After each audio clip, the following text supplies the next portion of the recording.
I hope everyone is doing well. Two college football player props here on PrizePicks for Saturday, December 21st. You guys, college football playoffs. Time of me recording this video, we got Notre Dame, Indiana playing in the first college football playoff game. Super exciting if you're a college football fan. Again, before we get started, you guys take a look in the description below. Hop into the Discord, $9.30 per month, 31 cents per day. Currently doing a special right now, promo for first-time members of the Discord, 20% off your first month using promo code TUFF with the link in the description below. It is where I post all the plays I'm making on PrizePicks. We have the cappers in there as well. Overall, super positive community. Everyone in there just trying to help each other cash. But I got two player props here for college football. Again, want to keep this video as brief and concise as possible. In college football playoffs, both plays are going to be fantasy score lines. Let's not waste any time. Let's get right into it. The first play I'm looking at here is going to be Cade Klubnik over 19.5 fantasy score.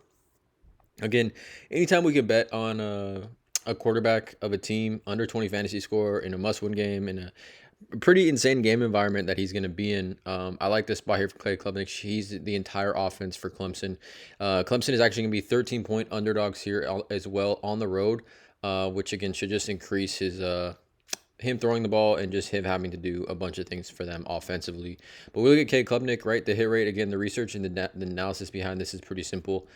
This season, the game total for this game is 50.5. This season, when 49 total points are scored, he's over this line in 7 of 8 games, averaging 29.98 fantasy points. Again, this is outlier, by the way. There's a link in the description below. You can get a 7-day free trial. But over in 7 of 8 this season, when 49 plus points are scored, if we just take away this filter as well, strong hit rate. Over in 11 of 13 games this season. His only miss really over in 11 of 12. The first game against Georgia was crazy. But since then has really turned it up. I think he's a top 5 quarterback in the country this season.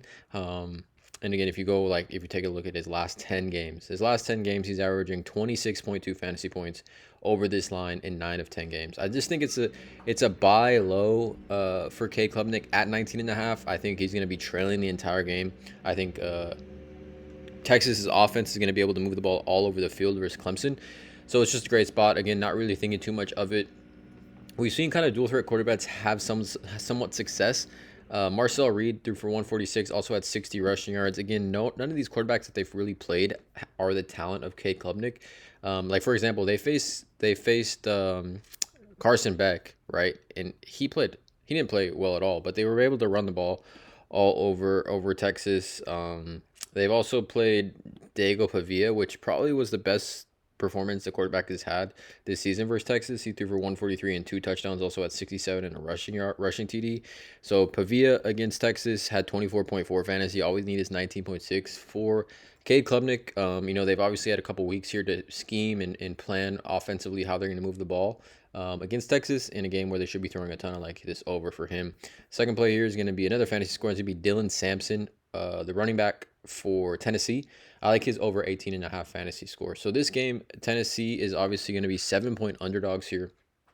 46.5 game total in this one. And Ohio State, they've been vulnerable against the run and running backs all season long. In my opinion, I know that the stats obviously don't show it, but like they've given up a ton of big games to running backs. But Dylan Sampson, obviously, if we take a look at his over anytime touchdown, it's minus 244 on underdog, minus 137 on PrizePicks, but that's because it's a goblin on PrizePicks. It's a goblin on PrizePicks currently right now, but again, minus 244. I'm pretty sure the multiplier on underdogs probably not that much at all. But again, this season, Dylan Sampson, if we take a look how many times he's been over this line this season, he is over this line in 10 of 12 games, averaging 25.8 fantasy points. 25.8 average.